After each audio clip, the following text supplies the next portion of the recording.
Assalamualaikum warahmatullahi wabarakatuh. Ini adalah video yang kedua dari morfologi dalam pengembangan bahasa alami. Kali ini akan membahas tentang regular expression. Capaian pembelajarannya yaitu mampu menjelaskan konsep pemrosesan dan pemahaman teks, melakukan praproses dengan perdebatan data teks yang noisy melalui stemming, lemmatization, tokenization, penghapusan stop words, dan banyak lagi, serta mampu memproses data teks dan string, dan melakukan pencocokan pola dan ekspresi regular Python.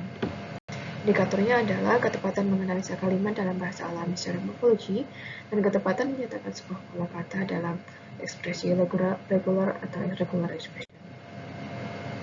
Kita masuk ke regular expression, yaitu bahasa formal untuk menentukan string teks.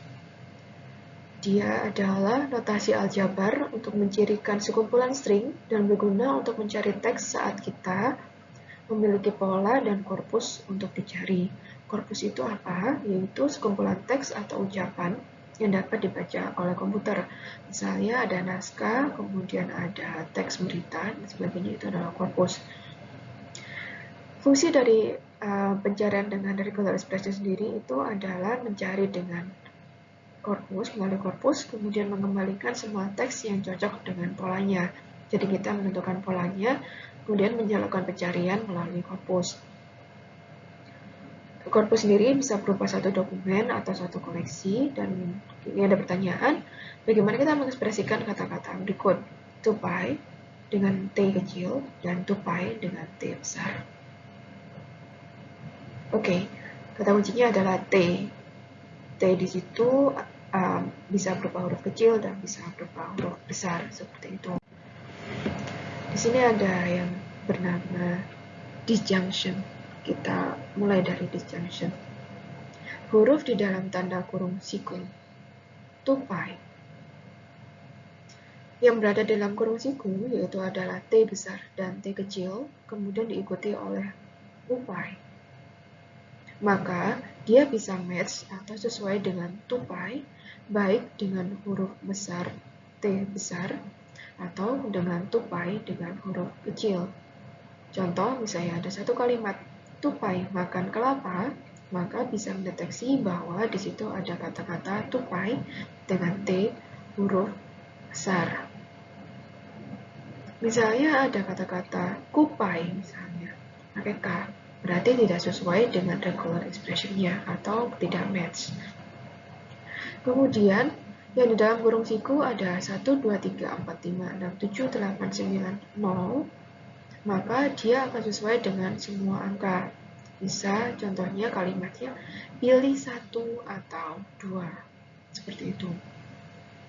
Nah, disjunction dalam regular expression itu bisa juga berupa range.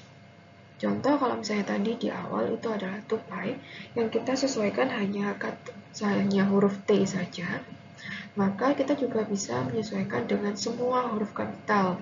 Penulisannya seperti apa? Yaitu A strip Z berada di dalam kurung siku dengan huruf besar, maka itu akan sesuai dengan misalnya tupai makan kelapa. Atau mungkin ada kucing makan ikan, tapi dengan kucing K-nya itu adalah huruf besar atau huruf kapital. Atau misalnya Surabaya adalah ibu kota Jawa Timur, misalnya seperti itu. Dengan Surabaya memiliki huruf S dengan huruf besar.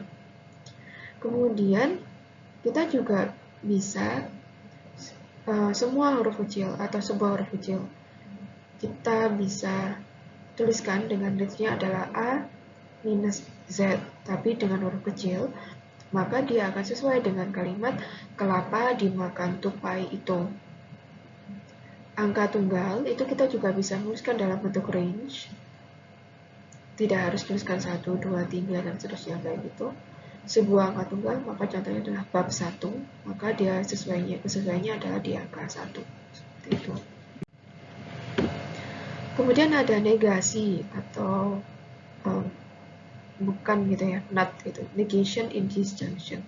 Simbolnya adalah simbol caret, berarti adalah negasi hanya saat pertama masuk saja.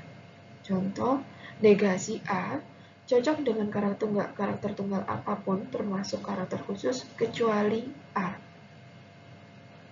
Misalnya di sini adalah bukan huruf besar negasinya.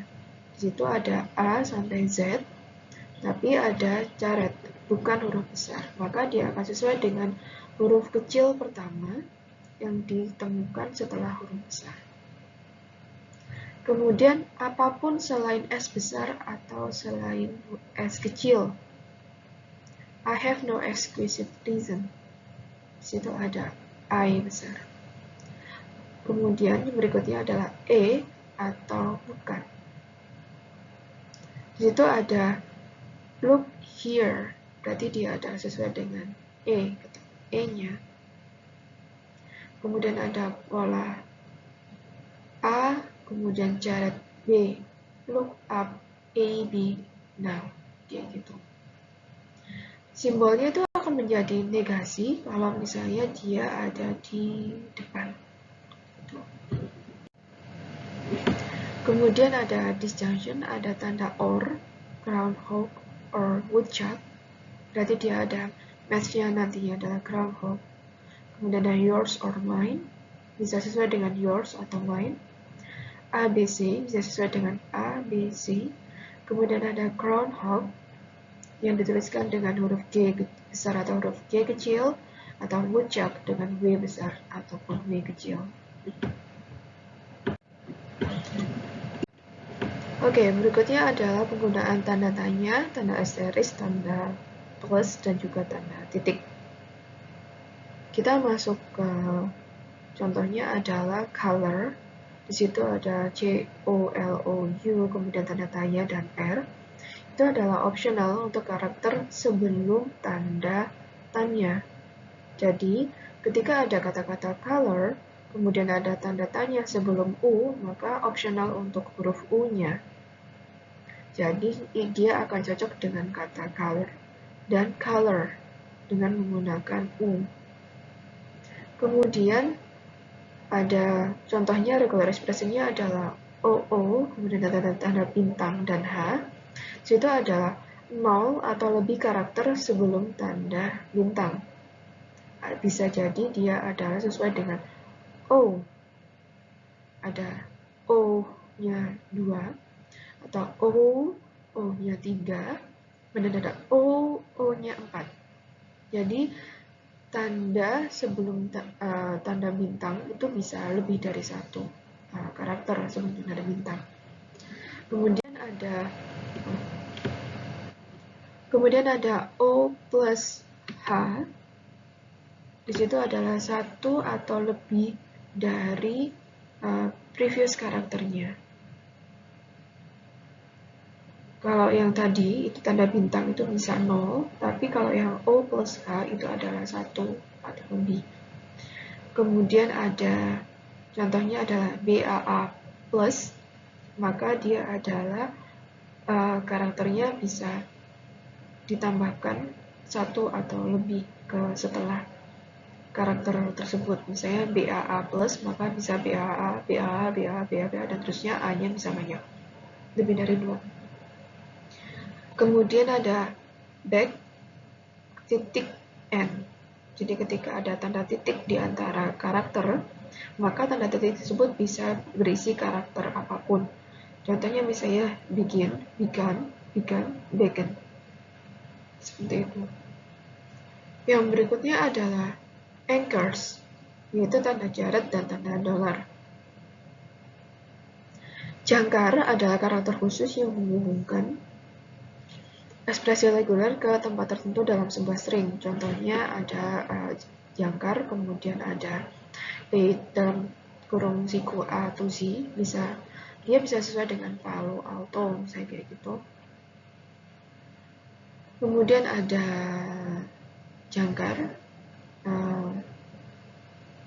terus negasi A sampai Z dan A sampai Z, maka dia bisa berisi 1, kemudian ada hello. Kemudian ada tanda dolar, itu adalah berisi apapun. Jangkar yang paling umum adalah tanda sisipan, tanda awal baris, dan tanda dolar, tanda akhir baris, the end. ketika ada tanda dolar maka dia adalah N-nya. Kemudian ada titik dolar, berarti the N or the N. Kayak gitu. Berarti di situ menandakan bahwa tanda akhir dari kalimat itu bisa berupa apapun. Seperti itu. Kalau yang tadi, yang di awal ini adalah contohnya dia bisa berupa apapun. Di sini ada A sampai Z, berarti menandakan dia adalah awal baris. Kemudian yang di sini satu hello, berarti dia juga awal baris seperti itu dengan penanda anchors yang di sini caretnya. Oke, kemudian saya lanjutkan untuk mendefinisikan the di dalam satu kalimat. Ketika kita menuliskan the dalam tanda kurung siku dengan the huruf kecil, maka bisa mendeteksi the, tapi tidak bisa mendeteksi the dengan huruf T besar. Tapi ketika kita menuliskan T kecil dan T besar dalam kurung siku, kemudian diikuti oleh HE, maka itu bisa mendeteksi other atau theology. Seperti itu. Kita juga bisa menuliskan misalnya ini adalah bukan huruf kecil A sampai Z, kemudian huruf besar A sampai Z, kemudian diikuti oleh dalam kurung ada T kecil dan T besar HE, maka kemudian diikuti oleh yang lain. Ini bisa mendeteksi kata-kata yang ada T kecil atau T besar di dalam kata-kata. Kemudian ada error, itu proses-prosesnya berdasarkan pada perbaikan dua jenis error. String yang cocok seharusnya tidak cocok, misalnya ada there, ada then, ada other, kayak gitu ya. Itu sebenarnya kan kita maunya mendeteksi the yang ada di awal kalimat kayak gitu kan, tapi ternyata bisa diikuti ada there, ada then, ada other kayak gitu. Yang seharusnya cocok itu the, pakai string yang tidak cocok tapi yang seharusnya cocok kayak gitu, the pakai T-nya besar, itu namanya adalah false negatives tipe 2. Kemudian di NLP itu kita selalu berurusan dengan jenis kesalahan-kesalahan ini.